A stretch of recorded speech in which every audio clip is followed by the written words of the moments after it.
I'm psychologist Dr. Bryan Violet, and today I'll be sitting down with my former roommate, Mike Ciaccio. He's a Catholic therapist and founder and director of the Center for Healing. We'll be talking about anger and how that shows up differently in different regions of the United States, and also potentially in the life of Jordan Peterson and in the life of Jesus Christ. We'll also be talking about the concept of integration, of spirituality and psychology, and how that shows up in the lives of men, and especially in the context of sexual issues and themes around shame. For our Sinner in a Movie this week, we'll be discussing The Covenant. This and much more.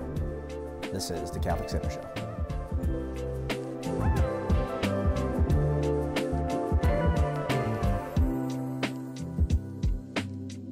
Right. Do you remember when we went to Target and you made me buy a vacuum? I made you buy. You did. You did. Some false I didn't narratives. want to buy this $300 vacuum, but you're like, we have to have nice things in our apartment. I've never had nice things before. So use your student loan money and you're going to buy this vacuum. Now that is not a faulty memory or a lie. No. Is that real? That's how you remember it? No, seriously. Yeah. I thought you were big into vacuums. You're a big vacuum guy. A big vacuum. I am. I like to mow the lines straight in my living room. You really suck. You teed that one up for me. So I'm going to butter you up. Start with some low-hanging fruit. Wait, I'm leading this right now. So let's start with the music. No. I will edit that out. I edit these shows to make myself look incredible and my guests terrible. That's great. That's exactly what I wanted. That's what I wasn't worried about when we were, going back and forth about my anxiety. Listen, that's another topic I want to talk about. I want to get there. I know you do. Your resistance to being on my show. I know. But I want to butter you up first. I want to warm you up. And then with each question I have, it'll get progressively more difficult until you end up crying at the end of the show. I want to start talking about the Chicago Cubs. I hope I do. That's a benign topic. You love the Cubs. That's a bad one. Do you see what I wore for this? Do you see what's on the background? I wore this for you. I knew you would love me wearing this. I'm indifferent. Why should I? Oh, you're not indifferent. This is a softball pitch for you. I thought you were going to go all out and just to make fun of the Chiefs for the jugular. Yeah. No. And my Midwest team. I'm just happy that you're wearing a professional team's shirt. Okay. I don't know what that means. Normally I was going to wear a tank top. Well, you folks out there only care about college football and college volleyball. Right. Filling a stadium with 93,000 people. It's pretty impressive. One tier below. Yeah. Right. Yeah, you like rooting for amateurs.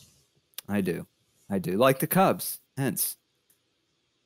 Well, what I want to ask you about the Cubs, I want to ask you, do you feel less emotionally invested in the team after they finally won the World Series? Because the lovable loser narrative was potent. Yeah, it was. So do you care less? Yeah. Well, remember, so I grew up with the Cubs. My dad's from Chicago, outside of Chicago. And so I grew up with WGN, sitting in front of the TV. We had 5 channels. One of them was WGN. And there's videos of me running around bases in front of the TV, huge Cubs fan. Then, 2016, they win, right? 2008, they made it, by the way. They made it to the playoffs, and then they lost in the first round. I don't know if you remember that. I basically cried. You remember that? Yeah. That was at Joe Theismann's where I was watching the rest of that game. I remember. But 2016, so they won it. And no, I would say the next year I was just as excited because we just won it and we're going to keep going. We were supposed to have the team like a Yankees team or like a St. Louis Cardinals team to just keep winning. And then we blew it and blew it and blew it. When you say supposed to have, right? Who, according to who? Local Cubs radio stations? Oh no. You look at ESPN. Oh, see, I see what you're doing. This is on the national stage. No, it was on national stage. No, it was a thing. it was supposed to be. And then did you know about 3 years ago, they like sold off all their players? That's when I became unemotionally uninvested to them. So you don't watch the Cubs anymore? No, I do. But yeah, Rizzo, Baez, Chris Bryant got sold, and heart of the team just like cut out, and then they stunk for 2 years. Then this year, they were awesome. See, wait, let's preface this. Do you know anything about the Cubs this year or baseball in general? No, I don't like baseball, but go on. Okay. Okay. I'll just keep talking about myself. Not even your New York Yankees up there, or the Mets, or no. I mean, theoretically, I'm a Phillies, Red Sox fan. Red Red Sox fan. Yeah. But in football, you're a Giants fan. Boston, Titletown. Honestly, I don't even watch professional football anymore. I'm down to the NBA. That's all I got left. I don't have time for much else. You got the kids, you got the job, you got other interests. I agree. And it's very difficult to devote attention to sports. Do you? You have to have so much time for baseball. Those games are long. Did they just change the rules though? Do you like the changes to speed the game up? Do you like it? Actually, it is better. I am a traditionalist and didn't want anything to change, but they made bigger bases, and then I'm a traditionalist. Yes, you very much are a traditionalist. And I am, yeah. And so, at least with baseball, maybe with my faith. But yeah, so they're a half hour shorter this year. It went from like 3 hours, 10 minutes, 3:20 to like 2:40, 2 hours, 50 minutes max. I think it's around 2:40, maybe 2.5. It's a huge difference. Yeah, much faster play. Pitch clock and pitchers have to play. Yeah, that makes sense when you think about the attention span of the culture these days, which has no time for. Yeah. I mean, it's different going to a baseball game. I enjoy going to a baseball game for sure. Yeah, but I don't have time to sit around and watch baseball, especially when it's 400 games per season. Right. Yeah, it's just 162. It's a lot. But I thought it was 400. Close. It's a lot of games. It's a lot of games. Yeah. Is that one of your things with attention deficit? Are you somewhat on the ADD range? No, my wife is. Yeah. I am not. I can zero in and focus, just like in this interview. I am locked in, buddy. Locked in. That scares me. I am not distracted. I am not distracted at all. Yeah. So, all right. Now that I've buttered you up and talked about the Cubs for 5 minutes. Okay. Now it gets to be harder. Why didn't you want to come on my show? Oh, why didn't I? You asked me for editing control over the show. Now, listen, this may just be about me, but I can understand wanting to have editing control. I mean, you're acknowledging that you're a sinner coming on this show. That can't be easy for you. Yeah. Oh, no, it's easy. It's easy. Yeah, I'm in a space where that's easy. Good. Do you feel pressure to manicure your image as a business owner, as a therapist, as a Catholic? Yeah. You know what it boiled down to there?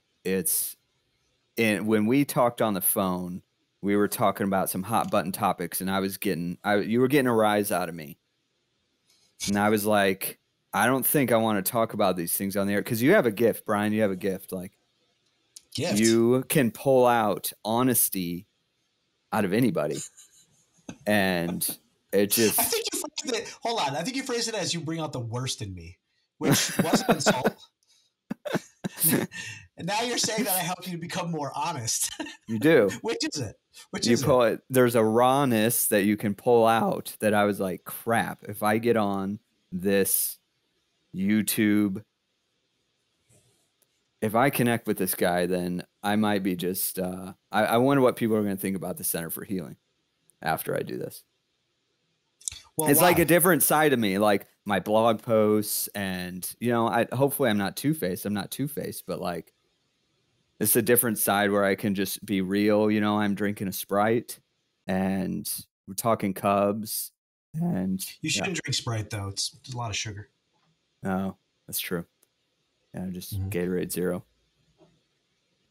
No, I mean, I was going to talk to you at some point, and we could just jump into it right now. I was going to talk to you about your approach to therapy, Yeah. and I mean, maybe we could hold off on that. Maybe we could try and frame this conversation in terms of regional differences. Sure. Because I learned when I became your roommate all those many years ago that there are many countries within one country, and there are cultural differences between us. There is a chasm between us culturally that cannot be crossed. Right. And I'm wondering if the directness of the Northeast is what you're allergic to. Right. The directness of the Northeast. And where do you think the Midwest is? Like, do you think do you think we're in the Midwest, or where do you think like this Kansas, Missouri, Nebraska, Iowa thing is? I think it's the Midwest. Am I wrong? Is it not the Midwest? But no, it's the Midwest. Yeah. I think some people even think like a little further east of here is even the Midwest. Ohio, for example. Sure. Yeah. I don't know if technically that's. Well, there's some debate about Ohio. Some people think it's the South. Southern Ohio is the South. Right. Sure. No, I think that you're all very nice. Mm-hmm. And I think that's pleasant for a while. Yeah. I think it's pleasant for a while. But I always wonder where I stand with people. Mm-hmm. Bless my heart. You know, I wonder, I mean, I don't think authenticity is the same. And there's something wrong with every culture. I mean, obviously directness from the Northeast can be construed as rude and problematic. Yeah. You come off as pretty rude. Yeah. Yeah. Mm-hmm. And we're honest, you know where you stand with us. But I think in the Midwest, there's a lot of tact, a lot of politeness. Mm-hmm. Yeah. And that's good in terms of getting along collectively. But I struggle to know where I stand with people, and I want to know where I stand. Maybe if I was raised there, I'd pick up on the subtleties, you think? Yeah. Yeah. No, you're definitely picking up on something. I think there's two things. That goes back to the business. I'm wondering if like I was afraid to come on because of your directness, and also like what would be the image of the Center for Healing or myself, and like just wanting to be polite and have a nice podcast like I've done in the past before. But I'm definitely one where the last 5-7 years, like a growth in being more direct and being very straightforward in therapy with my family. I think it's something that is very much there. I'll never forget a time I just keep bringing up stories when we were rooming together where we had gotten into a fight. I won't tell you about this fight. You won't like it because I actually ended up winning the fight. But you had made a comment though, like if I could tell you what I really felt, I would crush you, or you said something like that, because it had to do with like this directness. You would crush me? No, you said that to me, that you would crush me. Oh my gosh. With your assertiveness and directness. So I had to hold back? So you were holding back from me with certain things that you wanted to tell me because you felt like I was too fragile. And so, so pointing back to you a little bit with the directness, it can come off as harsh. But I didn't actually say it. I said if I did say it. Right. So I appreciate you not doing that. Listen, I was a younger man, and I apologize. I don't think that's very nice or charitable.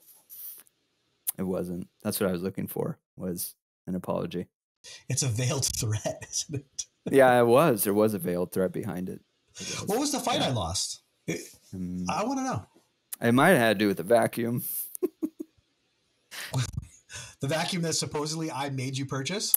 Yeah. Wait, you weren't vacuuming, or I wasn't vacuuming? Do you recall the actual fight, or do you not really remember? No, I really don't remember the fight, but I remember the scene, you walking away in the hallway and whatnot. And actually, a part of me was like, I want to be more like this guy. And that's also partly why I married Carla, is because she's very direct and straightforward, has a people pleaser side, and she would agree with that. But that directness, I was really drawn after that. And so there is a cultural difference, and I see it. And being over there, it was being over when I was on the East Coast in DC with you. Yeah. I could definitely feel the difference there. And yeah, quite frankly, I thought most people were rude. That's but then I Northeast. learned right. DC's it gets worse than that. Trust me. Well, it's funny because I've been trying to inhibit ever since. Oh, really? and be less direct. These polarized parts we've had to bring to the middle ground, huh? Yeah. Virtue is in the mean, isn't it? Yes, it is. Right. Isn't that something we learned in graduate school? Right. So do you have any hypotheses regarding why there are cultural differences between different regions of the country? I mean, is it corn related? I mean, like why are Midwesterners more say it? I had a lot of words that just ran through my head. Okay. I was going to say polite. Censoring. Let's go with polite. They are polite. There's no doubt about it. It's more pleasant to be around someone. They're more affable. They're more easygoing, at least nicer. Outwardly. Yeah. Nicer. Yes, definitely. Yeah. And I'll tell you what, I can point out anybody who's from Omaha. If I'm around Kansas City and like I pick out, like I am talking to somebody, I can pretty much pick out if they're a Nebraskan or an Omahayan. Like it is very clear. And so. What's different? The way they talk and then how they look you in the eyes and then their kindness. Like you could tell. And you can tell they have like, they're slower as in not IQ wise at all. But they're just slower in their delivery and more chilled and laid back. Not fast paced. Maybe that accounts for the difference. The amount of people, the amount of people in the Northeast, the population, the pace of life associated with that population, the need to get things done. Sure. Doesn't leave as much space to slow play relationship dynamics. So you get right to the heart of it. Right. Well, I guess maybe to flip it back to you a little bit, I've heard this is more of like a politically correct, nice cultural thing going on in our nation. I mean, Jordan Peterson would say that if I could bring up that name because I love him and I think he's awesome. But I've been told would say what? Would say that this is sort of an epidemic in the United States in general, is being politically correct, being nice, too nice, and not knowing really where you stand with people because there's a front. I don't know that. I think political correctness is definitely a problem. I mean, I think people aren't sure where the boundary line is in terms of what can be said and not said. And I think a lot of people inhibit for fear of being canceled. I mean, one of the reasons I wanted to begin this show was to combat cancel culture. And you are a Catholic guest, but I have many guests who are not Catholic. I want to be able to open up dialogue. I grew up I was trained professionally, or at least academically, to create space for a variety of opinions. Everyone is allowed at the table. I could disagree with you vehemently, but we're still connected. And somewhere along the way, that emotion, we lost a sense of emotional connection, being able to insulate ties in a relationship, such that if you say the wrong thing, then you're cut off. I'm not speaking to you anymore. You don't exist anymore. You are a non-being. And I think that's really hurtful. And maybe it comes from the level of frustration people experience because the worldviews are so starkly different. But we're never gonna resolve any of this anger, this tension, this division, unless we at least start walking in the same direction together. That's another reason why my big pitch for this show is let's talk about something that's not necessarily political or religious. Let's talk about art. Let's talk about a film. Yeah. Right. Or the Cubs. At least meet or the Cubs, right? Or the Cubs, or video games, or sports, or any kind of sport, or anything. You know, I want to connect on a human level, and then once that connection is grounded and solid, then hopefully that can insulate any difference of opinion. I haven't heard Peterson talk about people being too polite. I know he's not polite. Right. At all. I think I like the guy. I think he's angry. I can like my clinical hat on. I can feel an anger like that he exudes. And that may be because he's on defense because he gets attacked so frequently. So I don't want to criticize the guy about it, but I can feel something of that. I like that he stands up for what he believes. Yeah. I like that he has given voice to a very large section of the population that has felt voiceless. Yeah. Right. So I think that's good. What do you like about him? Yeah. Yeah. The 12 rules are awesome. And how he walks through this really unique way of like living, and to me, like when you hear him speak and his directness, it's not that far from how Jesus speaks in the Bible. Is that like going too far? Maybe. Like his directness and the way that he calls a spade, and also how, at times he can be mean. Like, didn't Jesus like name things and get angry and flip tables at times? And, did he always like, it was all out of love, but did he always have like that loving eye? Like loving eyes? I don't know. I think it's tough to psychoanalyze Jesus. I think Christ. I think it was very case specific with Christ. I mean, certainly, if you believe he's God, he had the insight to be able to tell what people needed to hear, and sometimes that is directness, and calling someone out for the sake of hitting them square in the eyes with the truth, or calling them names. He called people names at times. He did. Right. He did. But then you do see in Jordan Peterson's podcast, like another side to him. He's an excellent listener. His empathy is off the charts. And then the way he talks with a calmness to people who he's like connecting with is incredible. But then the way he fights the culture is a fight. And he's very assertive and gets into the fight. Yeah. And I think if you a close examine, the dangerous thing about analyzing Christ or people that write about Christ is you read their texts and they're pretty much writing about themselves. It's basically a projected profile. And so you can read a lot into Christ and I wouldn't want to limit him to just challenging people. There's times when he's very compassionate and gentle and accepting and, tolerant, very tolerant, depending on which population we're talking about. Pharisees, no, he gets pretty ticked off. But tax collectors, let's drink, let's have dinner together. Right.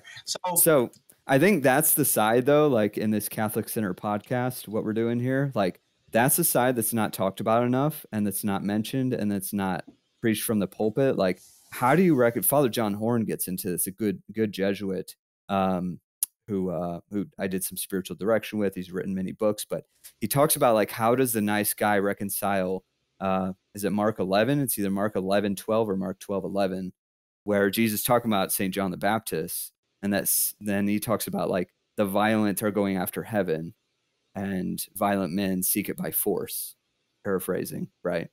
You get deeper into that word violent and it doesn't have to do with brutality and things going on in Israel and stuff like that. But, it comes from the Latin vis, V-I-S, I believe it's the Latin, but has to do with strength of character and like a strong desire for something of the good, And so yeah, I don't know, like I get the gentle, kind, like Jesus who's so merciful, and I have met him, and amen. Thank God for Jesus' mercy and what he's done in my life, and also thank God for he knows how, like Jesus is very clear with be shrewd as serpents and simple as doves, right? He's very clear, like do not give your pearls to swine, right? It's very clear, like there are abusers out there and you have to be careful with the dominance hierarchy with what Jordan Peterson talks about, And so that's the side that I'm getting into here. Yeah. Well, I mean, I'm thinking about what you said earlier with that fight that we had long ago, and a part of you saw how direct I was, and you were attracted to that. And so it sounds like for you, you've personally been on a trajectory of becoming more direct, more assertive, and saying what you feel even if it might hurt someone's feelings.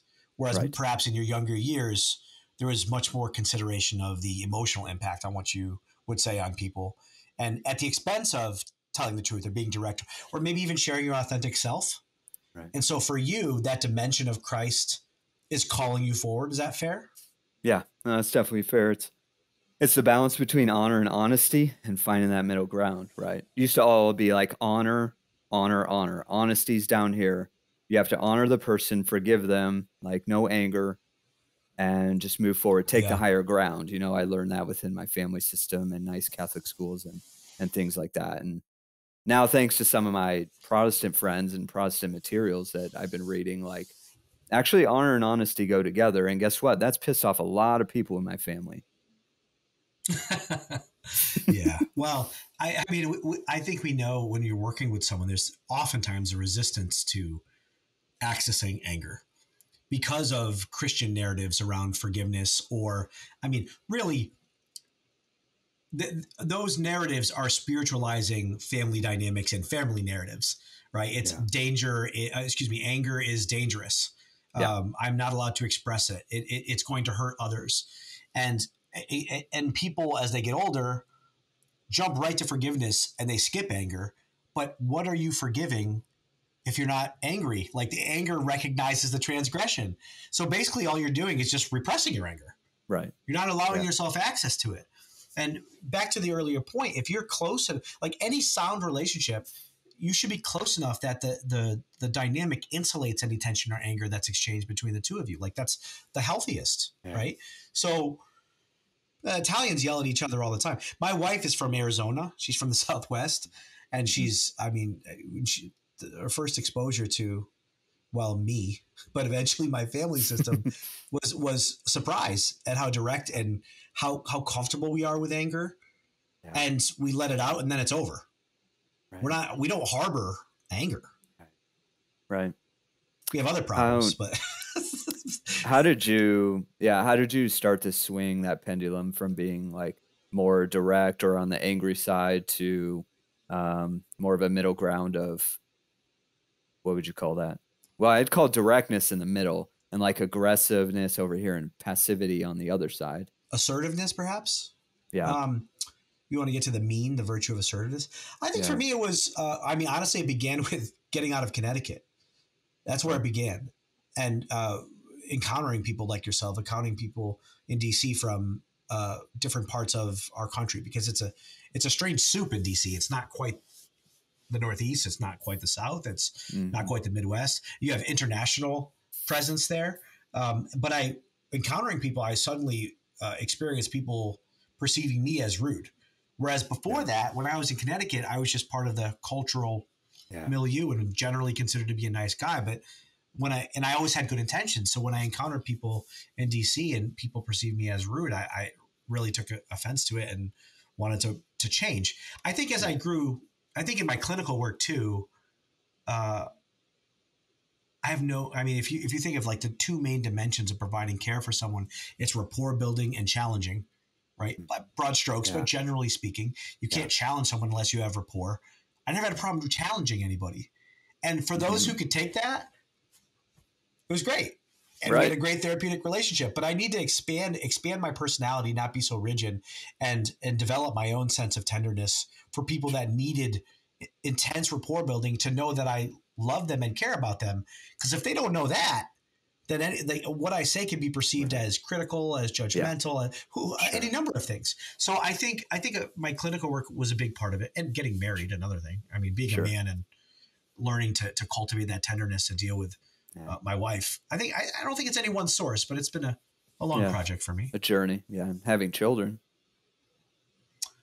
Yes. I like what you said about the anger piece though, because that's the tension within our family is like this, a lot of this hugs, but then also a lot of this, right? And so there's the discipline of teaching that goes on. And also like my kids will just get angry, and like anger is something that's like out in our house. And sometimes I wonder, well, it gives me a lot of anxiety. I grew up with a quiet house. My brother and I called it the museum. Now I think it actually was a little more like a IKEA store, but museum fits as well. And so, no. Like, no one was angry. I got angry with my brother once and my mom once, and that was it. Like, I literally remember those times, you know. But here, like, so it overwhelms me, gives me anxiety. Sometimes I try to shut it down, you know.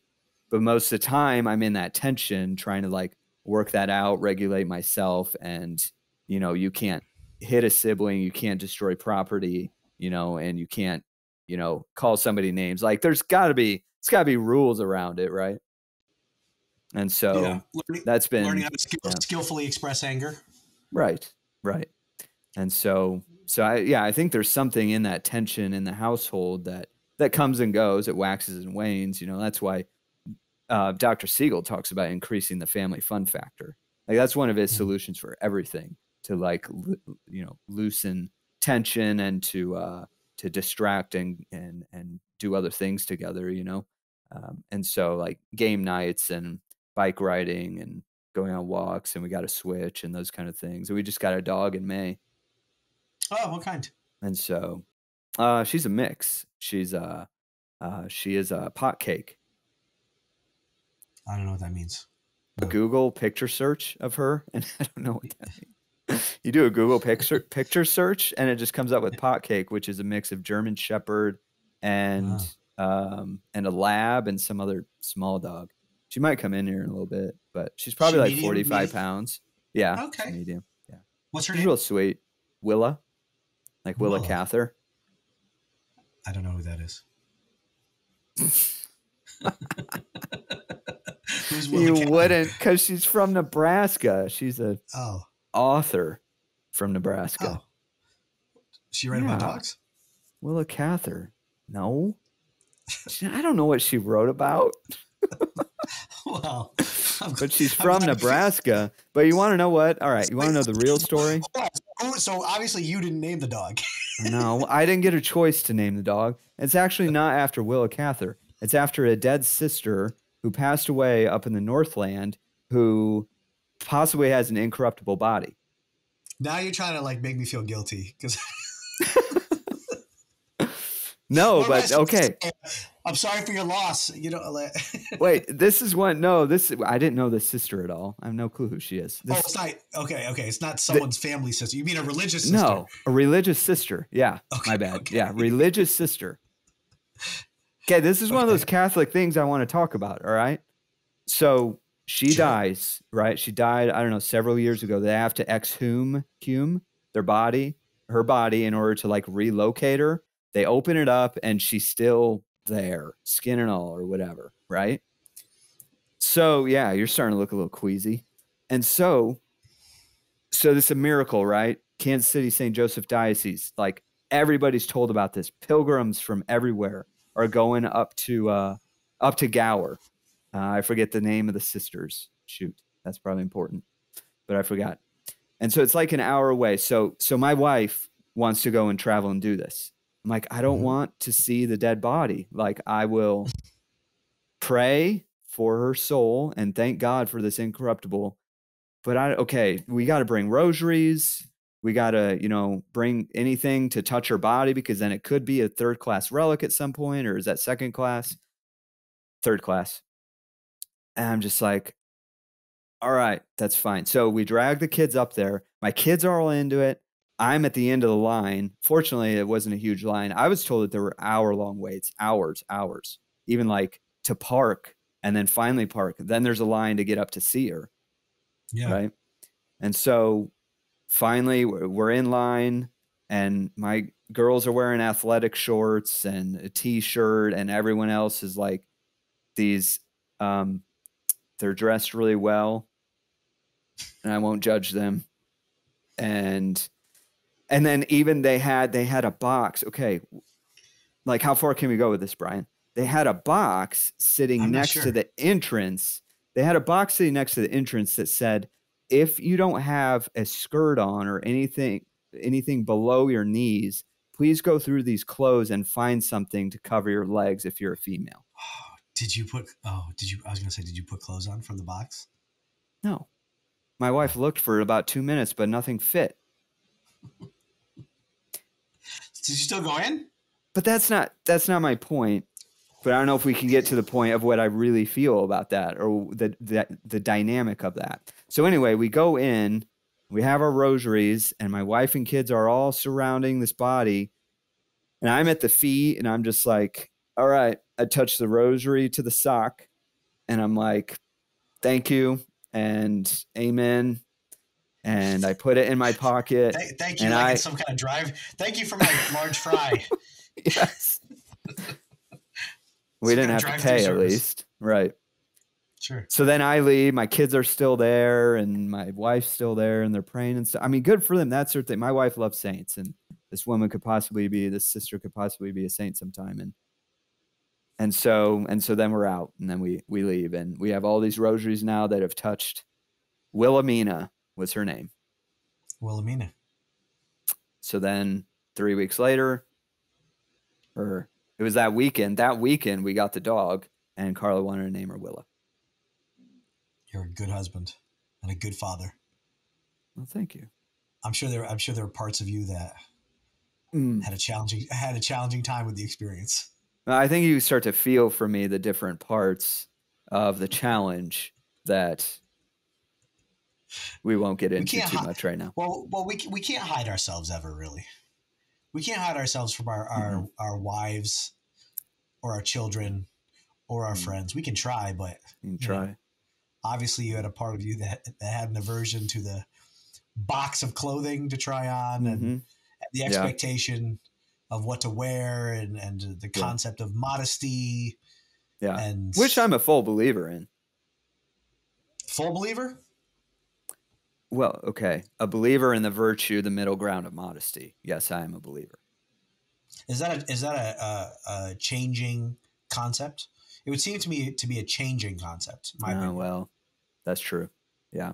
Like what is modest today is certainly not what was modest 50 years ago, much less hundreds of years ago. Probably not in 50 more years. Things will change in terms of what's modest. True. You are a traditionalist. We've been through this. Traditionalist. How do you define that? Oh, no, you do wear a veil to mass? No. Okay. So you're progressive. Progressive. Yeah. Let's talk a little more about family. One thing that I do remember about you that amazed me. Amazed me. Wow. What's that? Well, don't get too excited. I'm not really giving you that much credit. I'm flattered. It wasn't about your character, but it's something that you experienced was amazing to me. Thank you. Not that you have a poor character. I'm just saying, don't get too excited. Okay. You went from 0 kids to 4 kids in about 10 months. Yeah. 9 months. 9 months. Yeah. Or no, I'll one up you because it was 5 kids in a year and 14 months. From 0. From 0. Because your wife had twin boys. Right. She had twin boys coming into the marriage. They were 7 when we got married. Right. Yep. And then honeymoon babies from January 16th when we got married, 2010. She got pregnant within minutes after you got married. Seconds. And then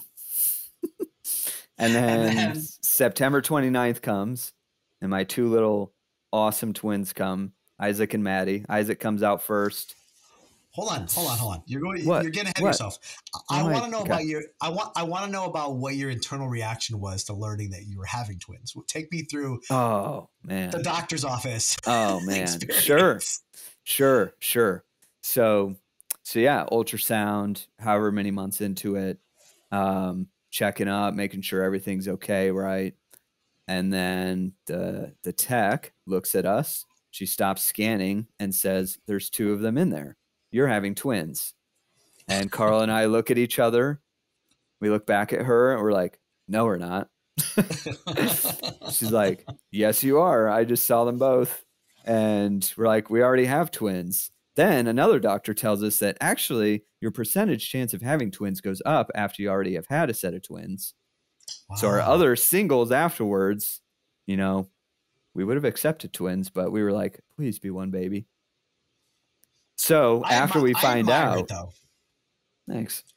Oh, it was if awesome. My wife is blessed, if my wife is blessed to get pregnant again, I want to have like 5 kids in one shot and just have a big family and be done. Bam. Yeah. Maybe not done, but create the big family very quickly. Right. Now, oh, that's I what don't know happened. if I would have said that. Well, I don't know if I would have said that when we were in graduate school. I mean, we weren't really accustomed to having any children. So that's why it was so remarkable for me you to observe you go from 0 to 5 in a year and a half. Right. That's transition, huh? Oh, it was. It was. Well, another story in the tech room, though, is I was like, I have to go to the bathroom. And so I was so overwhelmed. I was getting a little panicky. I feel right now, palms a little sweaty. Like I went into the bathroom, shut the door, and I just started throwing water on my face. It's like, dear God, don't let me go into a fugue state. And so but the powerful PTSD right now, live. Do you want me to talk you down? Right. You want to do a grounding technique? Ground me. I need ice cubes and no, it's all good. No, this is exciting. It's good. It was so good because afterwards, then I went out in the hall and called my dad, and my dad's just a good man, a good father. Did you ever meet him? You must have met him at some point. Maybe when he came to, maybe when we moved in, or he came to visit one time. Yeah. Or when you moved out and abandoned me after 1 year. But go on. Right, should have been that. We'll get to that. Yeah, I called him up, and that was a great moment. Just like, Dad, we're having twins, and he was just. Those are his first grandkids, right? And he was so excited. It's like, Michael, I'm so proud of you. And the joy in his voice, the excitement in his voice was just. Never forget it. I remember the hallway just as much as getting the news, like the hallway with my dad as much as getting the news. And so yeah, just started ramping up, getting ready to, because both Carla and I had to stay up at nights or to get up at nights with both of them because she wasn't about to do it alone. Right. But I was about to make her. Yeah. Well, yeah. I mean, she could have done it alone, but you were a good husband. I was a good husband. Yeah. So, I mean, what can you say about being a part of a blended family? Yeah. Then what would you say? I'm sure, of course, there are challenges. What are some challenges that people might not expect? Yeah, sure. Well, what was awesome is my boys were 4 step boys. That's good. I call them my boys. It's been tough. It is good. It's been really tough over the years, but they are my boys. But yeah, when they were 4 years old, turning to 5, I got them their first baseball gloves. That was before Carla and I were even dating. So Carla's like, there clearly was something subconscious there where you're like trying to, win some points with me, right? And Bryan and Logan and I just had a bond right from the start from wrestling, teaching them how to throw the ball, and movies and just games and hanging out. It really was a gift. It was awesome. And so then we get married, and here's the hardest lesson I learned. I knew how to be a dad. My dad was a good dad. I knew how to raise boys. And so I start trying to do that, and I was pretty effective. But when the biological father is still involved in a blended family like that, they see him as dad and not me. And so they're going to want to follow him up and down through the thick of it, no matter what. And so during their middle school years, they took a turn with like really following his way, if you would. And I lost a lot of footing with formation and teaching and all that. Then he got them a phone. Some authority you lost. Oh yeah. And then he got them both a phone when they were 12. Whew. And then you know how that goes downhill. And so that was one dynamic that I was not ready for. I was like, dude, I can father these boys. I know how to do it. Take them out camping and especially if you were connected with them beforehand, and then the typical adolescent push for individuation is colored by the content of which is they have an excuse to reject you. Like most adolescents don't have a good excuse. It's just like, don't tell me what to do. Right. But if they can, I mean, the whole, I can gravitate towards another authority figure instead of you. I don't have to listen to you anymore. Makes it easier for them to try and grasp that autonomy. And it's more difficult. I imagine it was more difficult for you to speak into it. That sucks. Yeah. Now they never said that, like, hey, you're not my dad. F you, you know. Right. They never said that. Yeah. So that was good, at least. But yeah, I could feel them slipping. And then we just are having kid after kid after kid. And so Carla is really focused on babies. And so that. How many kids do you have now? Well, we have 7. I did not know there were 7. We have 5 of our own. You adopted 2 children? No. The twins. The twins are sorry. The twin step kids. The step boys. Yes. Are 2, and then we have 5. 5 biological between the 2 of you. Yes. Wow. 2 sets of twins. There were so many. There are that many. And so the next, what'd you say, 7? What were the next 3? Anna was 2011 of November. Yeah. Ruthie was 2000. You needed girls. No, you needed girls. Oh yeah, absolutely. Yeah. So it's perfect. They're sandwiched. I had Anna and there's Maddie. Isaac was born first of our twins, then Maddie, and then there's Anna, Ruth, and then the tail end here is Noah, and Noah's 6. Ruthie's 8. Wow. That's awesome. It's full. It's good. 8 years old is still pretty young. Yeah, they're young. Well, and 6. Noah's 6. Is it true that you kept having kids because you're terrified of dying alone? And if you keep having kids, then there's a hope that one of them will take care of you when you're old? No, that hasn't crossed my mind ever. Oh, okay. Is that why you have 12 kids? No, I don't have 12 kids. Oh, that's great. What about strengths? Are there any strengths of being in a blended family that you can think of? I mean, I'm sure there's good that's been drawn out of the experience for sure. Yeah, definitely. Yeah, the way the bond between my stepboys and then my biological kids is really amazing, particularly with one of them. We all just went camping. Stepboy, Brandon, and then 2 of my 2 boys, and to see their bond and connection, going out to play football, the way they talk about video games, just their laughter, their jokes, that bond there is really cool to see. And, you know, there's something about, you know, I don't know if you're firstborn. I'm a firstborn child, and I had to freaking pave the way for my brother and sister, you know, like Brandon and Logan definitely did that. And then Isaac, he's 13 now. He's like tough as nails. And he like wanted to play football, and he's 4'8".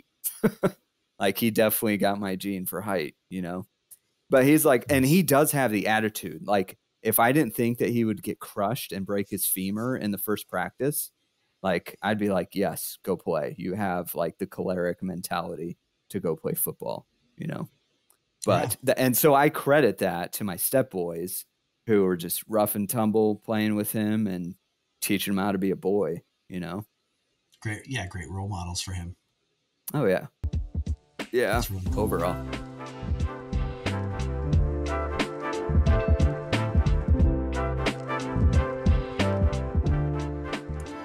Let's talk about integration a bit. Sure. That's a big word in the Catholic psychological atmosphere.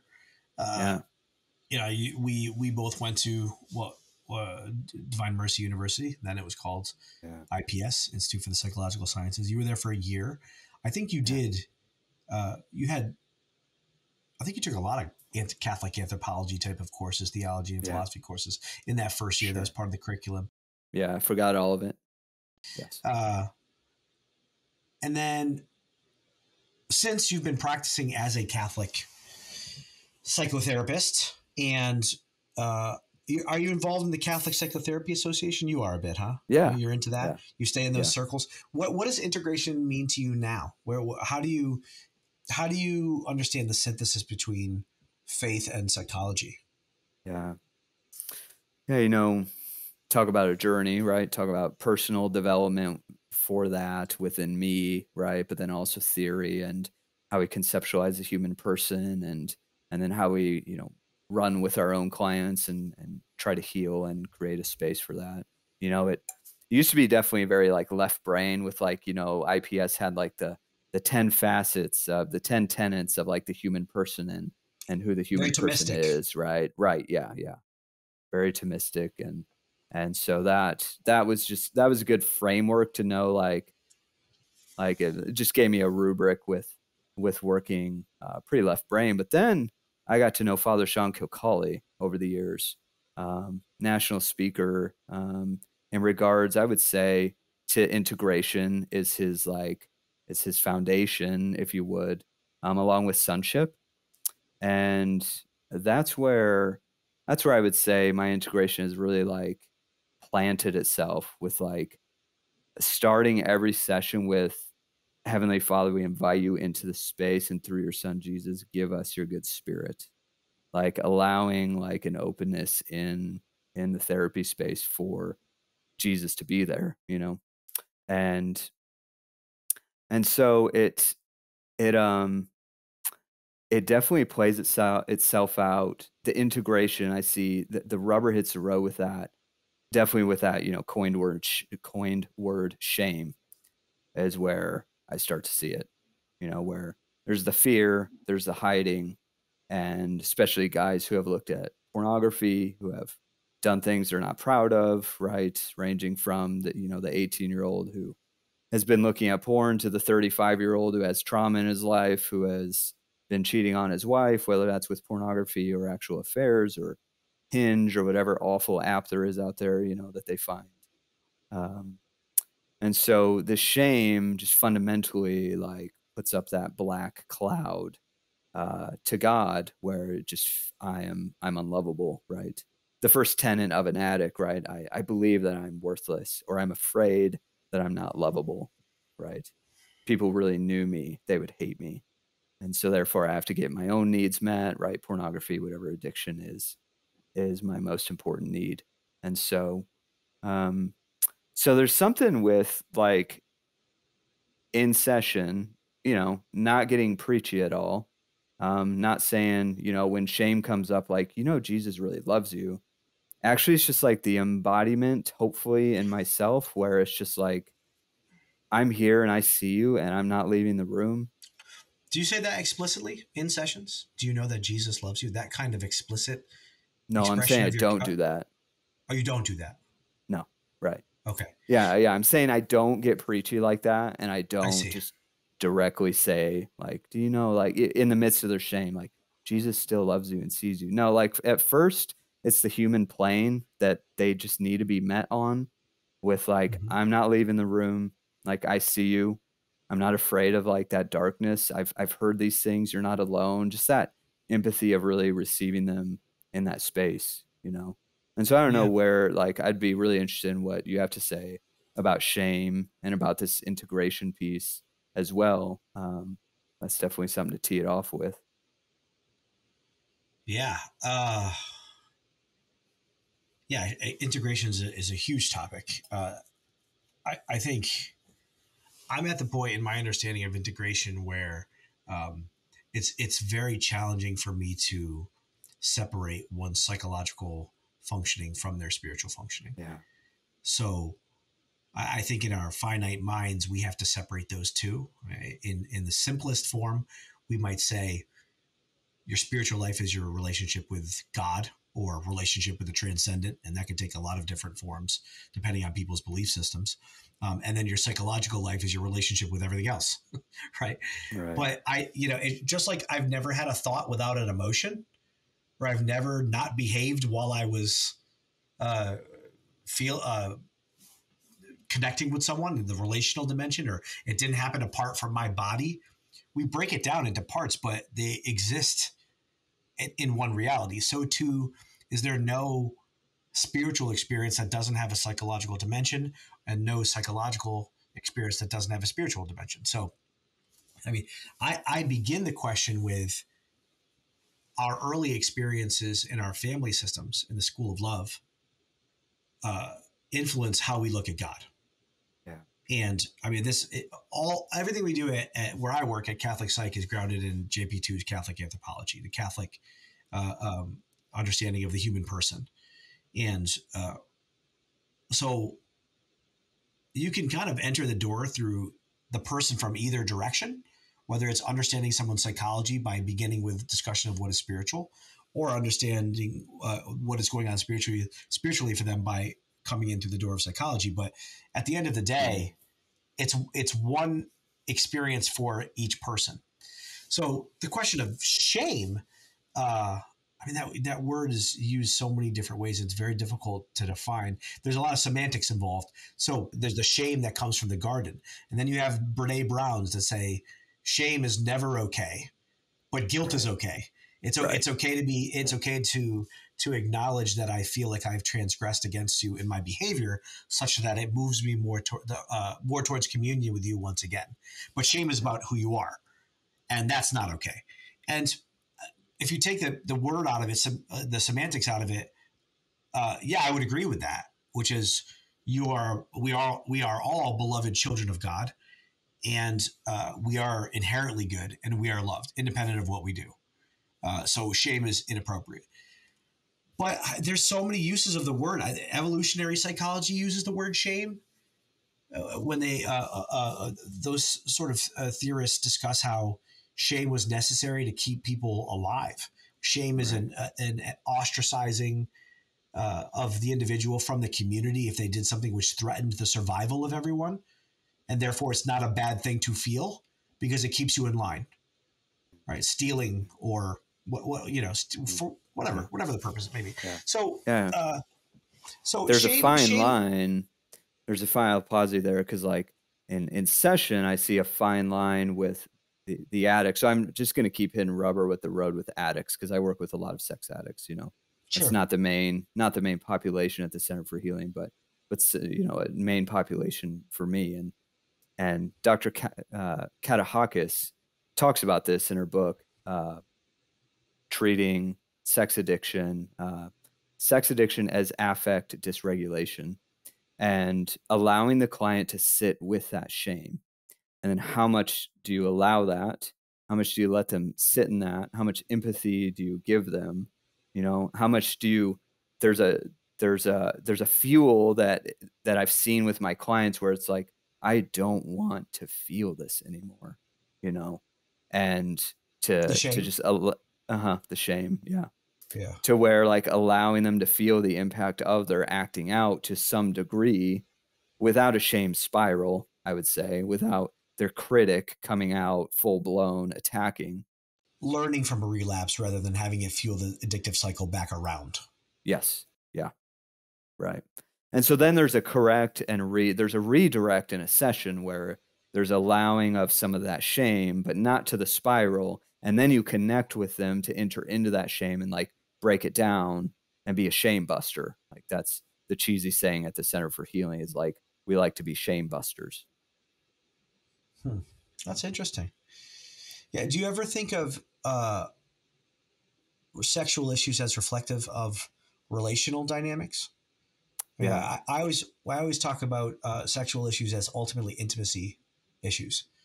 At Catholic Psych, we focus on relational dynamics and some of those deeper psychodynamic interpersonal patterns that go all the way back to childhood, and we reflect on what through the sexual behavior is attempting to be resolved in terms of relationship dynamics. So it might even be as explicit as, what kind of pornography are you looking at? Like say you're looking at and interpreting that. Are there nurturance needs that are reflective in the type of pornography you're looking at? Unmet nurturance needs, or needs for exclusivity of attention. Yeah. Or I'm not going to get too explicit right here and now. It's not appropriate to the podcast. But or is there a repeating or a reversal going on? Sometimes there's a repetition of like what they've been through or the trauma, or they're trying to reverse it. And so there's like a power dynamic that can happen with that, a changing of the guard of the power. Yeah, and we would posit that the what was lacking in the early developmental experiences is still occurring now. So if one did not get their nurturance needs met when they were young, we can see how even now they're putting up walls to being nurtured. Right. But they still have those needs because it's human. So it might come out sideways through viewing pornography or something else. So we look pretty deeply at relational dynamics. Is that part of your work, or? Agreed. Yeah. Not too much. Definitely a part of our work. Yeah. You know, I always like telling this story when I'm at a workshop because it just fits with like arousal template. We really help a guy create like a graphic of what his arousal template is to help him understand like what his triggers look like, what they look like emotionally, what the type is, and what the genre is, right? And for him to be able to see his environment in such a way so that he can own it. Definitely, we see it like the language within sexual addiction is not what's wrong with you, but like there's an intimacy disorder here, and how can we start connecting dots to help you see like you're not just a siloed dude who looks at pornography and you're bad. Like I guarantee you in your story, there's clues, there's nuggets, there's parts of yourself that are exiled, right? If you would, there's traumas, there's family dynamics. Right. You were hurt first before this behavior began, and the behavior is a reflection of the ways in which you were hurt. That de-shames things, and it creates a differentiation between or like undoes splitting, where it's like if you don't acknowledge how you were hurt, then you blame yourself for your behavior. But as part of the stages of healing, if you see that that someone hurts you, it's a necessary step. It's that angry stage before you get to the sadness at the loss on the way to forgiveness. But it has to begin. You have to move from the pre-contemplative acknowledgement that you were hurt. Right. And that place you're just blaming yourself. Right. So it's necessary. It's necessary to see that somebody hurt you first. Right. I think a little tweak with this I'd like to ask you about is specifically with males here, because we are getting a lot of calls from young adult males, in their 20s, I'd say the next highest percentage men in their 30s, but they're calling my partner Andy and Chris and myself. Like they're specifically looking for a male to talk to. I'd say 70 to 80% of our caseloads are males, And there was, let me bring this full circle, because there's a podcast that I was frustrated with a couple of weeks ago, and it had to do with, it was a Catholic podcast. I'm not going to name what it was, but it sort of felt like their noses were up in the air because they were asking why male formation is so much dominated right now by like Jocko Willink, by Jordan Peterson, and there was one other gentleman that they named. And the way I saw that was I just see it totally different, and that those men are giving the groundwork for just solid human formation. Like if you read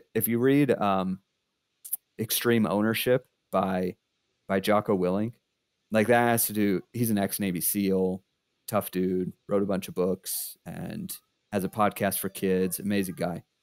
I think he even helped with SEAL Team, the show on NBC, I think.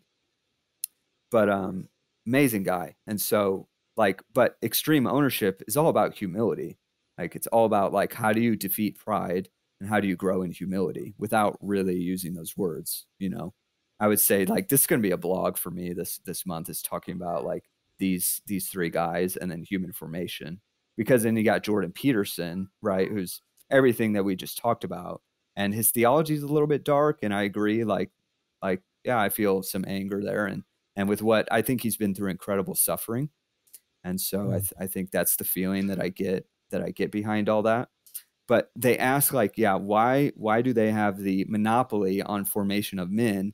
And the director, if you would, of the podcast, or the person being interviewed, said it's because like Catholic formators right now aren't challenging enough. Like the things that we're putting out there for males aren't tough enough. And what I'm seeing with therapy in the My House workshop that we run, like, yes, making plugs, I'm a company man, right?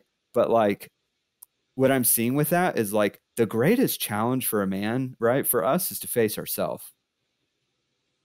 And so with therapy, with a pornography issue, when I pull out the question of what's the genre that you watch, and they look at me like a deer in the headlights, like, you're really asking that? You really want me to tell you that?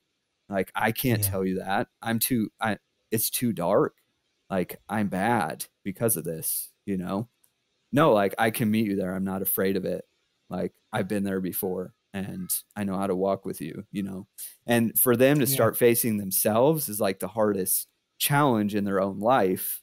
And I think we have, I feel like us in therapy, we have Catholic Institute, like some of the Catholic Psych Institute, some of these other places, like there's something with males there that we're calling to the Catholic, to the Christian, to males in general, to challenge them and say like, all right, like let's step up, our game and enter into life, you know? Well, I would say that I would emphasize that you said, I will go there with you and we can go there together. Is it that they don't want to look at themselves, or is it that they don't want to reveal that part of themselves to you? Yeah, And you're point. providing a corrective, you're providing a corrective experience by saying, I'm not going to shame you.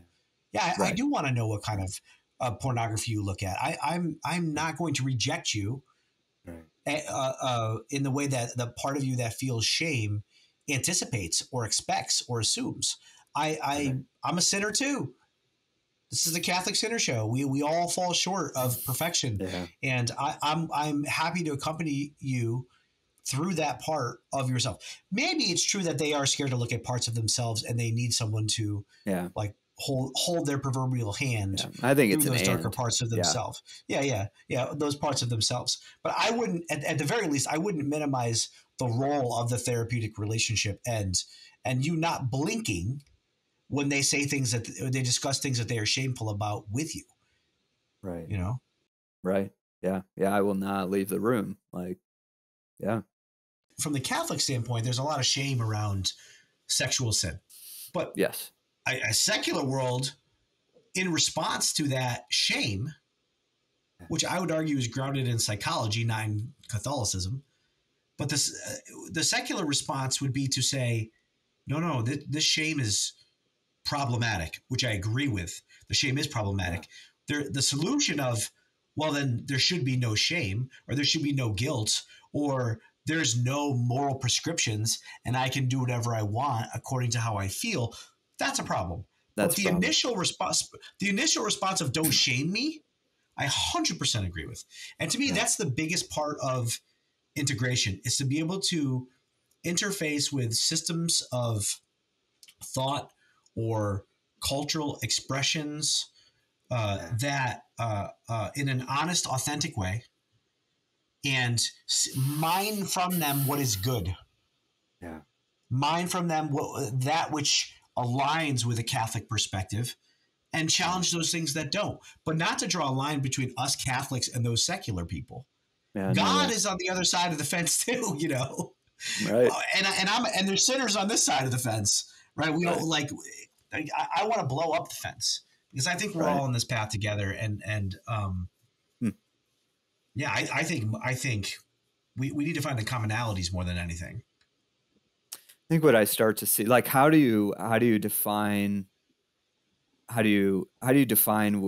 when somebody is starting to become more integrated, or when you yourself have felt like I'm alive, I'm more integrated, or what do you start to see in walking with your clients? Because two things I start to see is that they become more free, and maybe that's from pornography, or maybe it's from like people pleasing, or maybe it's from, you know, pornography is low-hanging fruit to identify that. I mean, are you still engaging in the behavior? I think it's more complicated to discern freedom when you're looking at a diminishment of personality defenses, right? Yes. That's harder to tell. But I think you're right. There is more freedom in terms of flexibility. A good working definition of mental health is the capacity to be flexible across different contexts. Yeah. When a personality structure or architecture becomes crystallized such that you're the same way in all these different circumstances, that's when you run into problems. And then the byproduct of that interaction between the personality and the environment are things like depression and anxiety, mood disorders. That's the byproduct. So if you're flexible enough to adjust, there's nothing wrong. So we say people pleasing is a problem. Well, people pleasing, if it's compulsive to the point where I always subjugate my emotions to everyone all the time because for fear that I will be rejected, yeah, that's a problem. But learning how to read someone else and make them feel good in certain circumstances, it's a great gift. That's empathy. Yeah. Or it's also important to like make your boss happy, or make the policeman who has pulled you over happy, or the IRS happy, right? Like there's nothing wrong with people pleasing, right? But it's when is it compulsive, and when do we have the flexibility to adjust to the environment, to what the environment gives us? Right. Well, and again, back to the middle ground, right? It's like with IFS work, like you pull these different parts and you see that they're operating, are they polarized? Are they operating too heavily, if you would? And yeah, how do you move from this compulsive people pleasing to a middle ground of empathy, being attuned, and those kind of dynamics? Another aspect IFS, with internal family systems, for those who are listening. It's a theory of psychology that is growing in popularity. We take aspects of it and incorporate it into our model at Catholic Psych. We don't agree with all of it, but the value of it is exploring how roles that happen in a family system also happen within each person. So we have parts of ourselves which can blend and take the steering wheel and drive us and control our behavior. And we want to unblend from those parts and be in a position of self. Listen to those parts, but not let them take over. Sorry to interrupt you. Go on. Yeah. Where was I? I don't know. Listen, I forget about, I forget things that happened 5 minutes ago. And so 30 seconds ago there too, it is a part. Yeah. It's a forgetful part. No, the other thing with integration is becoming more yourself. Like when I see the client becoming more free from than a freedom for, I feel like I'm more myself. I can. Yes. Yeah. Dr. Greg, I work with Dr. Greg Bottaro. Yeah. I was going to ask you what that's like. It's incredible. But one of the things he always gives me a hard time on is I say that personality defenses are boring. He's like, well, they're not boring. Okay. And I say that with a certain histrionic quality of trying to get a rise out of people and really actually to help those clinicians that I train to not be as frightened when they're encountering different personality defenses. But the reason I say that is because they're predictable. They're boring because they're predictable. It's why we have a job, is because somebody who has, say, narcissistic defenses, if you work with one person who has narcissistic defenses, you've worked with all people who have narcissistic defenses. It's predictable. It's the same thing. When you reduce those defenses and the true self emerges, that's interesting. Because each person is unique and you can't predict what they're going to do. And then you think of the lives of the saints. There's no two that are alike. They're fully alive. They're fully themselves. They're not hindered by these wounds from which personality defenses develop. But Dr. Greg likes to give me a hard time about that because he thinks that it can invalidate people's experiences. I don't mean to. I just mean to say that I want that free and unique and unrepeatable you. Do you say that in session? Yes. Your defense here is these are boring? I would say that. Yeah. Yeah, our model is very authentic. And it's one of the things that helps with burnout is I don't hold back. I express to the people that I work with exactly what I'm feeling. Yep. And I think it cultivates trust and makes the relationship real. Although I don't have sessions anymore. This is another huge topic. I don't practice traditional psychotherapy anymore. We have a different model called mentorship. But I still engage with people in a clinical context. And yes, I would say to them, something is boring or something is annoying or something is, and I'm also subject to the same kind of authenticity from them. If I'm not listening to them or I'm falling short or I've made a mistake or I'm not hearing them or perhaps I'm being too direct and I'm not sympathetic or empathic enough to stay connected with them. I mean, it's what we all really want, in my opinion, is to have a real relationship with someone. Right. Yeah. Yeah. What are you working on in yourself right now? Let's see. What's the thing I can focus on with that? A lot of things to grow on and to work on, you know.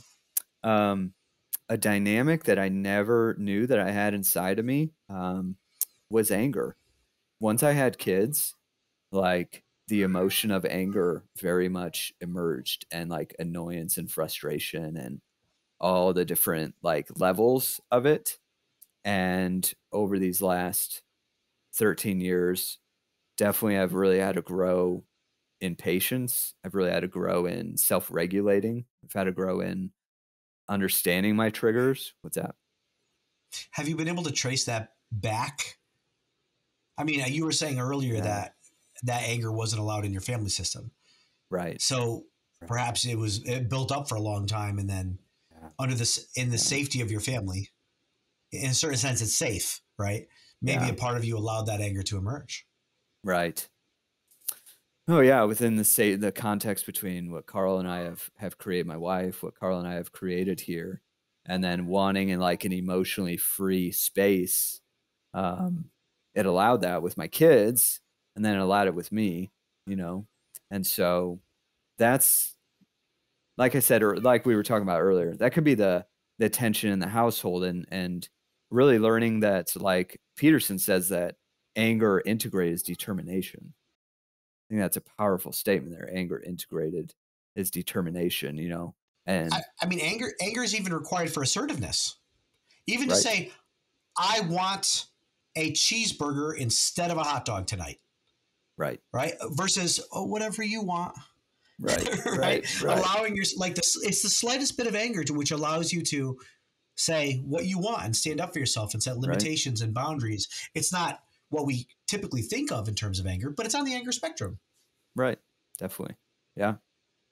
And so, yeah, I see that with my kids, they know their needs and they will tell me their needs, you know, and then when there's an injustice, they will also let me know. And like when there's an injustice that I see, like I will let them know. And so that dynamic of, you know, working out anger and how to be angry and how to talk about it with each other, when to take breaks, is really difficult. And yeah, tracing it back to family, and there's certain traumas in my life too, where, I mean, Jay Stringer talks about that, like, get back to what you're really angry about. If you're struggling with anger, like, what are you actually angry about, you know, and why are you bleeding that out on other people, you know? And so, I find it in my fights with my wife, when we realize that, or I'll just speak for myself. When I realize that my anger is disproportionate to what's actually occurring between the two of us, and I'm able to say, this is about X, which happened to me, the fight's over with. Exactly. It's over. Now we're talking about the thing that actually hurt me. Right. And that's not to let anyone off the hook in terms of what's happening in the here and now. But when it's disproportionate, if I should be 5% angry, but I'm responding with 55%, then I need to look at what's going on at a deeper level. Right. And so with that, actually, next week I'm starting EMDR therapy. And so all of my therapists, but one, are EMDR trained. I'm actually EMDRIA certified now. And so that is a main modality that we use along with like addiction work, is, you know, the first sobriety, then working on like the deeper issues with EMDR and parts work and whatnot. Yeah. And so next week I'm actually, what's EMDR? Tell our listeners what EMDR is. Sure. Yeah, man. 30 years of research on this model, plus eye movement desensitization and reprocessing. And so it's a 3-phase model, working through like past traumas, present triggers, and like a future template that you're trying to work towards in your life. And so Francine Shapiro, right, back in the 90s, was struggling with a client, or struggling with some of her own emotions, is walking, like going on a walk. I think she's like in the forest or something. She stops and she starts moving her eyes back and forth while thinking about this distressing feeling. And she noticed that it calmed her down. Then she tried this out several times. Then she started trying it with clients by having them like look after talking about something distressing, looking at the wall and fluttering their eyes like back and forth. And she started to notice like distress going down, helps with PTSD, helps desensitize disproportionate emotions, right? And then the reprocessing. You can expose yourself to difficult memories, which are accompanied by difficult emotions with less emotion. So you can make sense of them. It's the bilateral stimulation, the bilateral parts of the brain. Right. So BLS, the bilateral stimulation helps you keep one foot in the present, what you're talking about there, and one foot in the past. And so instead of like a flooding, a lot of the models right in the 70s and 80s were like this flooding, relive the trauma, feel everything and get blasted by it, and that'll like purge it out. Well, this theory talks about like, all right, foot in the present, foot in the past. You can work through this while still being grounded and not getting flooded and dissociating back into the trauma that happened to you. And the work that we see with clients. Yeah, it's powerful. Are you saying that you're going to go through this yourself, or you're going to provide it? Go through it myself. Which one? Oh, great. Good for you. I'm going through it myself. That's awesome. I've always wanted to, because my training was 3 years ago, and just got certified like a month ago. And so I've been wanting to do it for a while. And right now, actually the issue right now is, excuse me, is sleep stuff. Definitely about 2 years ago, sleep took a turn for me, and I know what it's tied to, and I know like what I need to work on with that. And so, what do you think about? Yeah. What do you think about, I guess I'll ask this open-endedly, but there actually is a connection. What do you think about psychedelic treatment? Yeah. Actually, I just referred a client to a therapist who practices that. It's the same principle, isn't it? It's that it's exposure to the trauma in a much more concentrated way. It's not taking mushrooms at a Grateful Dead concert, right? It's safe within a clinic. It's within a clinical context, right? And it allows deep, very quick access to the unconscious and those parts of yourself that are withholding those early experiences. And then if you have the right set and setting with somebody to accompany you into that space, you can speed up the process like you would in EMDR. EMDR is designed to hurry up the therapy process. It's the same principle as therapy, but EMDR wants to hurry that up. Psychedelic wants to hurry it up even more into a day. Yeah. Actually, if I could push back on you a little bit with that, EMDR, I found it to be it doesn't speed things up. And my training was really clear with that. Where like, I think that's false advertising, where it's like, oh, it'll go faster, resolve this in 2 sessions. Okay. For some people, maybe that's happened, but I still see it as a tool, and like my clients walking in a journey with EMDR, and we might be working with a memory for 5 months, and maybe three times in the month it's working on the memory, and 1 time's talk therapy, but it's definitely some false advertising with like speeding things up. Well, maybe it's just marketing. So is it more just about accessing parts rather than speeding things up? Yeah. 2 things. I would say the access, but then also staying grounded. And so you actually have to flag for dissociation beforehand to make sure the client doesn't struggle with a level of, ranging from DID to a dissociative, like derealization or those other kind of dynamics, And so once you flag that or make sure those flags aren't there, then like, okay, this person can enter into the bilateral stimulation to help them reprocess, desensitize the emotion to it, So now I'm going to hit you with the gimmick. You ready for the gimmick? What's the gimmick? The gimmick is, I want you to pick a number 1 through 60, and I'm going to ask you a thought-provoking question based on the number that you select.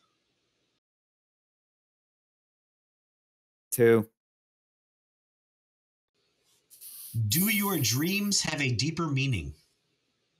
Oh, wow. Great question. Totally. Yes. Totally. Yeah, I believe that. Do you want to expound upon that? Or when I was, yeah. Isn't it a yes or no question? Totally. Yeah. Sorry. Let's move. This is a podcast. Do you? Yes. Right.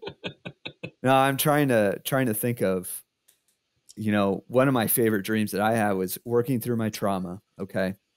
I was in the seminary. It was 2006, 2007, really struggling, almost had to leave, but I had a psychologist, a spiritual director there, a psychiatrist off in Chicago somewhere. I was in Chicago, same area of the lake, just outside of Chicago, studying for Kansas City, Kansas, and which is in the Midwest.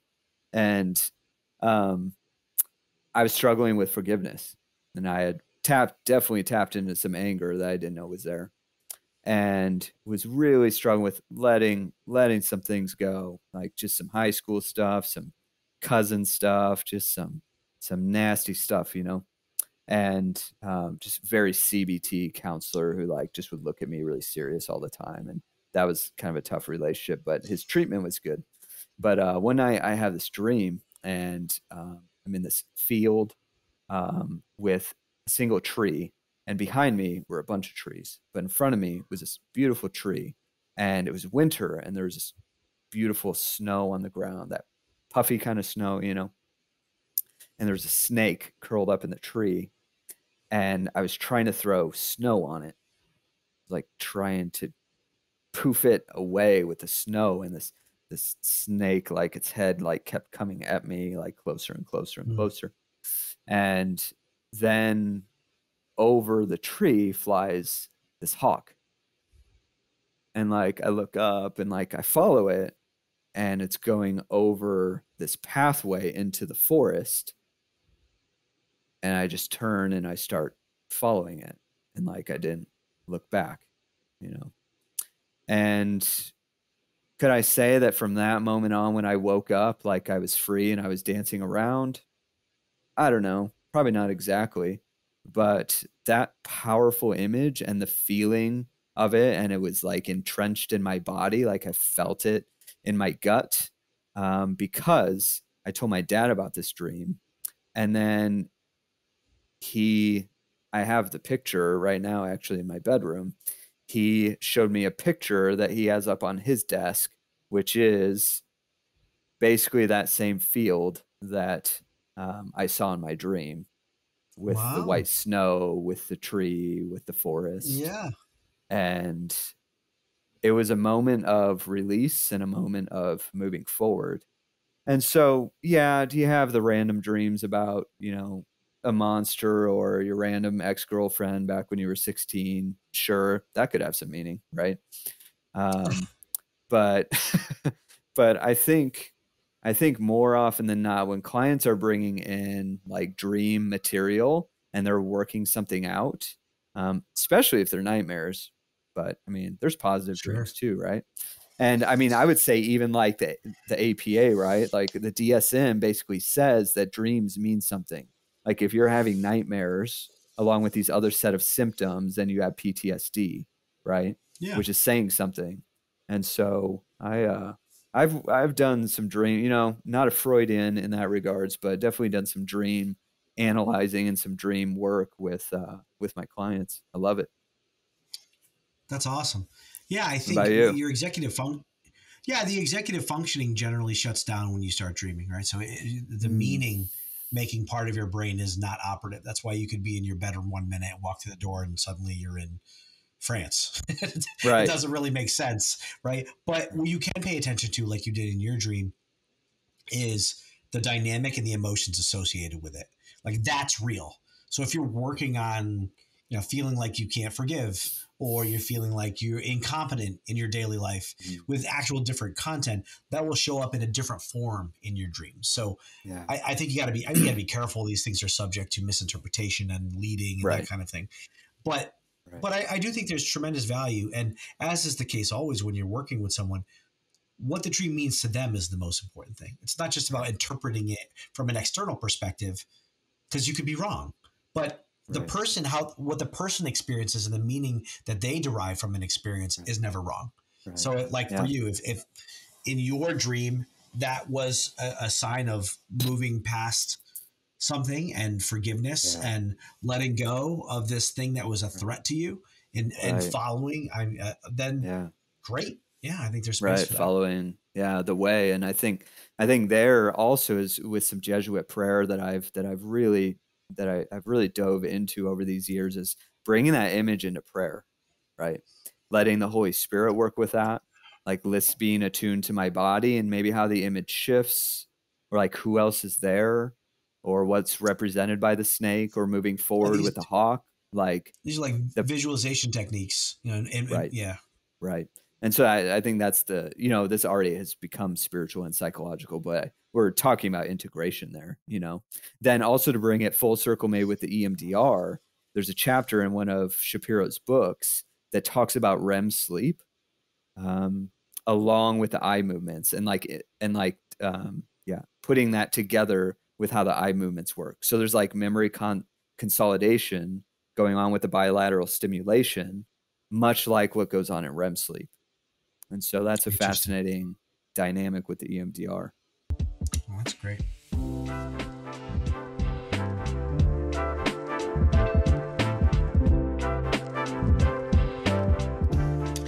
All right, let's talk about the covenant. Sweet. You changed your mind. I did.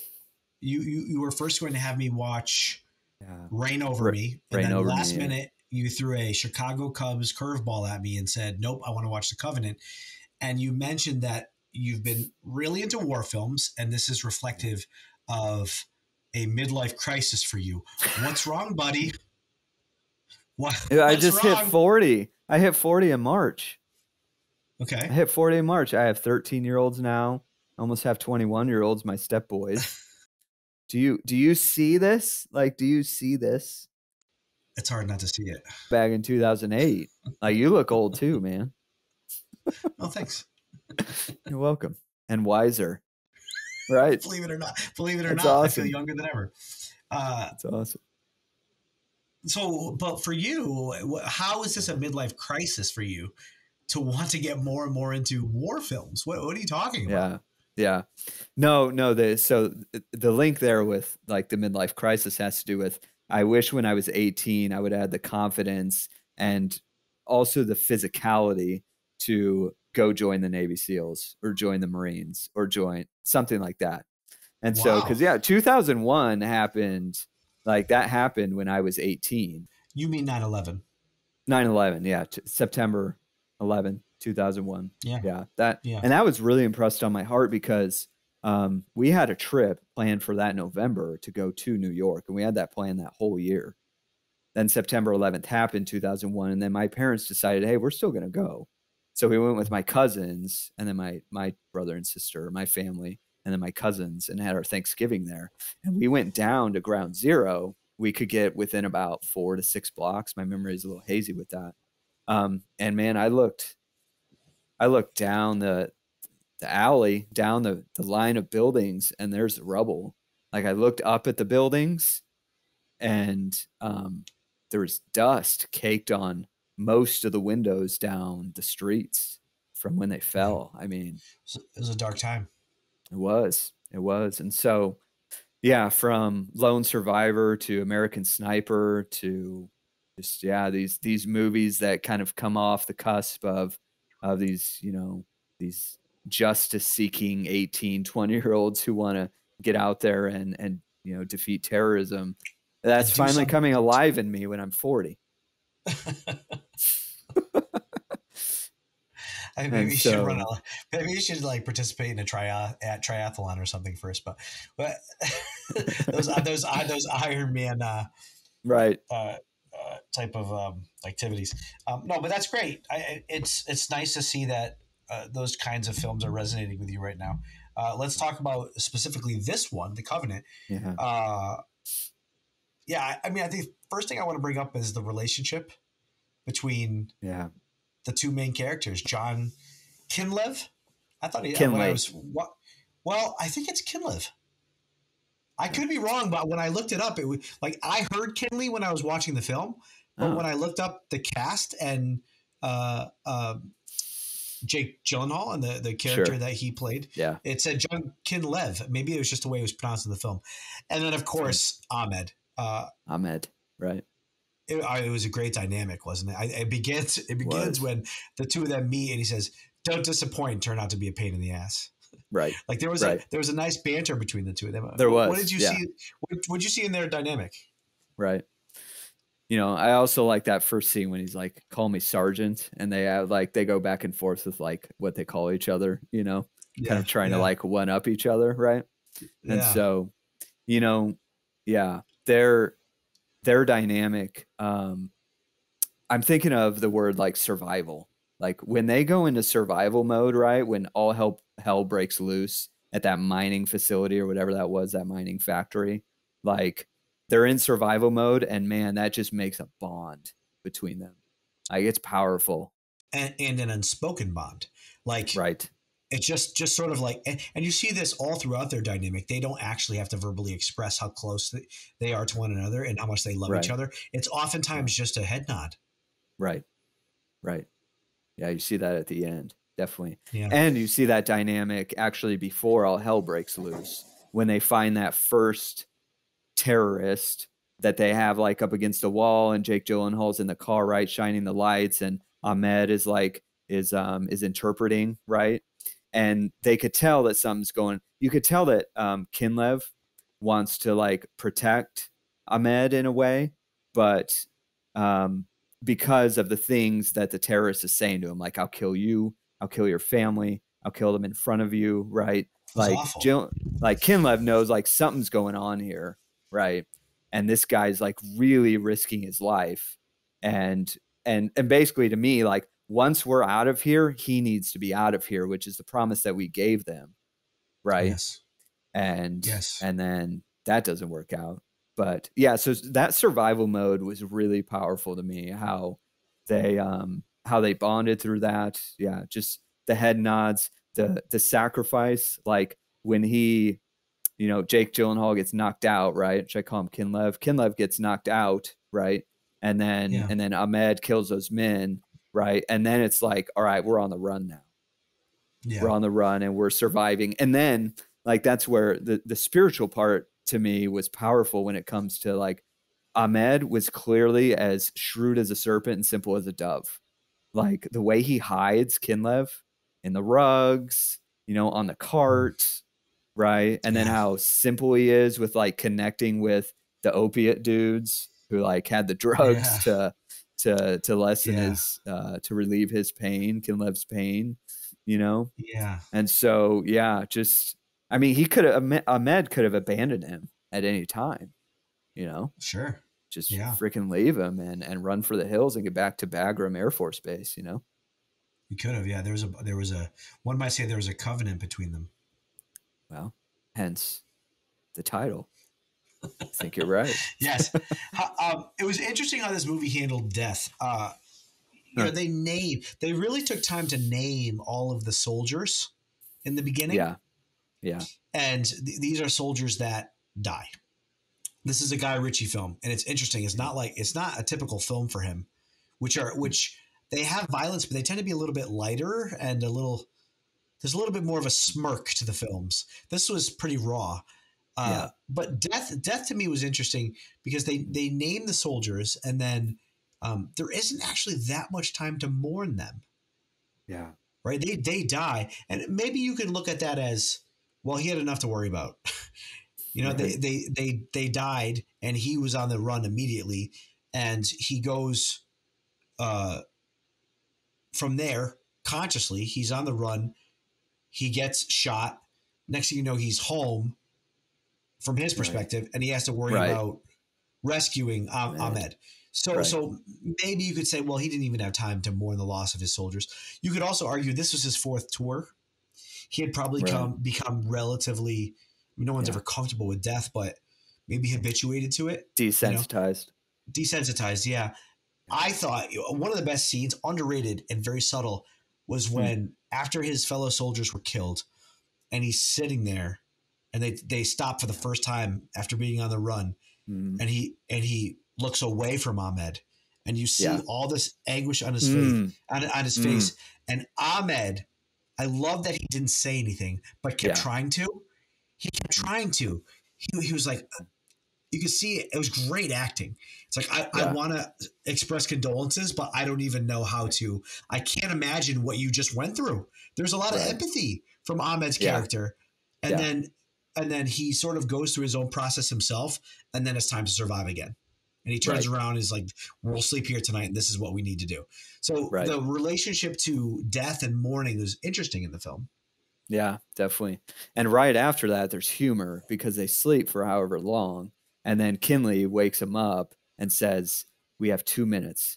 And there's a 24 pack. I think he says like there's a 24 pack of beer that way. And we need to go that way. And so get your ass up. I think you said there's 2 Taliban right on the ridge coming towards us. Right. Are you good? Yeah. And then he goes, are you good? Yeah. And Ahmed goes, I'm good. And then they're gone. Yeah. Right. Yeah. Right. Yeah. And I mean, the creeping through the wild there is just terrifying. Yeah. It's terrifying. It's not, at least for Kinlev, it's not his native countryside. Right. And so he's behind enemy lines in the actual sense. Right. And you don't want to make any noise. Right. And he's in a terrible tactical position because he's below the cliffs. So the Taliban are like above him, and he's in this narrow strait that they're trying to work their way through. Yeah, absolutely terrifying. And they have to engage in the beginning in this silent killing. Right. They're not going to shoot their guns. Yeah. They slit throats and choke people out. Right. And that's terrible. Right. I mean, I think one of the main points of the film, one of the main themes, and this is, I don't know, you were mentioning 9/11 earlier in our discussion. And I mean, I'm even thinking about contemporary issues of Arab-Israeli conflict going on in Israel right now. But I think one of the themes of this film is to separate Islamic extremist terrorists from the Afghani people, and to not lump them into one thing. It's almost like an anti-racist film. And you see, I think it's explicit at times. You see the Afghani, that one Afghani man who's actually an opioid dealer, but he said, I'm not one of those murderers when they're checking to see if they're Taliban. Right. And then all throughout the film, you have this differentiation between people trying to live their life and the Taliban. And even demonstrates how the regular citizens suffered as a result of Taliban interaction. And so that was clearly a major theme. Right. Well, and even at the end, there's almost a halfway political statement, but definitely a statement about like, once the Taliban took over a couple years ago, once we left, like there's been over 300 of these interpreters that have been killed. It was a political statement. And so I was going to ask you about that too. I mean, it was almost an anti-Biden statement. Like it was an anti-liberal statement. It would seem. Yeah, definitely. And that's where, Ahmed's softness, like his determination coupled with, you could tell he's a father and he's about to have a baby, right? So he's doing everything he can that's probably why he took Kinlev with him, is because he wants to do everything he can to be on that United States side, right? In order to get the heck out of there and get a visa and be gone. I'd also like to think that he was just a virtuous man. On that point, there was that very important scene with him holding the wheelbarrow, and he couldn't get it up the mountainside, and he has this emotional crisis for a minute. That's fantastic acting. And he's just losing his mind, but then he pulls it together and he gets the wheelbarrow out of the rut. And I think that says something about their bond. Right. Yeah. Well, and you pointed out both of those scenes. Think about it. Like at first it was Kinlev where they were running down the hill and then they take a break and then he turns away. Kinlev turns away and has all that emotion. Right. And then it switches over to where Ahmed is doing his thing and incredibly frustrated going up this hill and sacrificing everything, had to be thirsty and starving, right? And so then that emotional moment, like you see it with him. Yeah. Yeah. It's incredible. And then it's almost as if the film was broken up into two parts. You know, I think I was assuming watching it that the whole film, the remainder of the film, would be about, well, and maybe even three parts.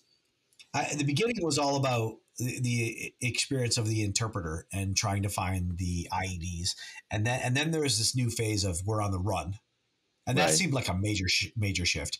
And I just assumed the rest of the film was going to be about being on the run, but then boom, they get to safety. The American soldiers show up, and now I look, and I still have an hour left in the film. I'm like, wait a minute. I didn't know where we were going with this, but then you shift it back home, right? And he's trying to get Ahmed out of Afghanistan, right? And he can't get the visas, and all the frustration of the bureaucracy, right? And all the trauma he has and the debt that he owes. What are your impressions of that second half of the movie? Yeah, so I felt like it turned from survival mode then into mission, because that gave Kinlev like a serious mission. And once that clicked, where I was like, there's still a lot of the movie left, then I was thinking like, okay, he's going to be going badass, and he's going to be going back there, and he's probably going to be solo. Like, I've seen a lot of these movies, and I know how it goes. Like, that's so what his friend says, right? This is only going to end one way. We both know how this is going to end. We both know how this is going to end. Exactly. I thought it got a little dramatized with like he's laying in bed and he's like, I'm a man of no rest or something. Like a lot of his emotions I feel like that part got dragged out a little bit too much, but it gave a mission. It's like, this man sacrificed his whole life for me. There's no way I can just stay home while he's on the run. You know, they had that bond, right? Yeah. Well, you had Gyllenhaal's Oscar moment where he goes to the colonel in the office and he says, this kind of debt demands a result. Is that long speech. This is not appeasement. This is not PTSD associated with the loss of a fellow soldier. You don't go through the normal channels here. I get what the normal channels are. This is a debt. I have no choice. I need to go get him, and I need the visas and get it done. And I'm pulling the you owe me card on the colonel. Exactly. And I know that you're a man of your word. And so you're going to get me those visas. And he just like powers through the bureaucracy. Right. I don't know how often that actually happens, but probably not often. But so pretty dramatized. But he left. If you notice, Kinlev left before he even had the visas. Yes, like, I'm going to get him, and then you're going to figure out the visas, and I'm going now. And so then there's this little interaction between he and his wife, where his wife's just at a total helpless, like she knows what he needs to do as well. And I'm glad that actually didn't get too dramatized out. You don't really get to know his wife at all, but you do see like her anguish and her pain in allowing him to go. Well, she's ride or die, isn't she? I long ago committed to this relationship knowing full well what that might mean. But we thought you were dead for 2 weeks. And being your wife is different than being a mother of these kids.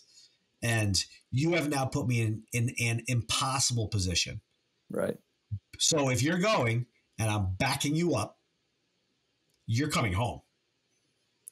You better come home. I will see you when you come home. But go. But she's ride or die. I know you have to do this. I mean, what a devoted wife who understands the mission of her husband. I thought it was really beautiful. And then it just the anguish that I feel when seeing those kids. Saying goodbye to their daddy. That's so hard. At that point, you don't know if he's coming back alive when you first see the film. Right. It's just crushing. You know, my wife is so good at that. When I get to a point of empathy fatigue and I got a break coming up, or struggles at work or something like that, like she's just really good at like this tension between compassion, but then also calling me on like, Michael, your break is in a week, and you're going to go and you're going to keep seeing these clients, and you're going to keep doing your thing. Like, get up and go. That's cool. And I know, like, she's like, I see it in your eyes when you come home. Like, sometimes you are drained and you are done. Because the other military piece to this is like, I feel like And so I feel like we breach doors with our clients all the time. I mean, Bryan, like, we don't know what we're walking into a lot. And a lot of times on the intake paperwork, it's like anxiety, depression, right? They sit down in front of you 3 sessions later, it's sexual abuse, dad abandoned them, and mom was whatever, right? Yeah. And so like you're breaking through these doors of their heart where it's like, I don't know what I'm going to find behind this, the pain, you know, the vulnerability there, right? And it's wreckage. Scary. Yeah, the wreckage. The wreckage of people's lives that we are willfully choosing to enter into out of love. And that's the mission. And that's what these soldiers, I mean, they were inspired to do the right thing. And they committed themselves to a mission despite the danger for themselves. And they're not thinking about themselves. And I think that's what a good clinician has to consider. I think that has to be the approach. I mean, our work is hard work. It's really hard, but you don't think about that. You just think of caring about other people and those that you love. And that's what drives the soldier and the clinician. Not to compare the two, but interiorly, there is a parallel in the dynamic between the two. Yes, definitely. You know, I wanted to also ask you about the final scene or maybe you're walking up to that. You're doing a great job of drawing out the movie and just like what it was about. But when they finally get Ahmed, right, and then they're on that bridge and just huge gunfight going on, right? Yeah. And right. And then I didn't know there was that kind of technology with that. What is that? An A10? That air gun? That air gun. Unbelievable. Yeah, that was unbelievable. Unbelievable. And to see what was interesting to me about that scene was the contrast between the wreckage and the damage that air gun was causing on the ground. And then they would flash to the gunner in the plane who's just gently sitting in silence. Yeah. And he's just pressing a button quietly. Right.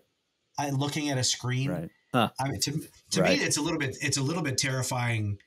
Like the disconnect between those two is a little terrifying in terms of where technology is now. You think about the damage that drones can do, and it becomes impersonal in a way. Right. Like you think about medieval combat, it's very personal to cut someone down with a sword. Yep. Sitting.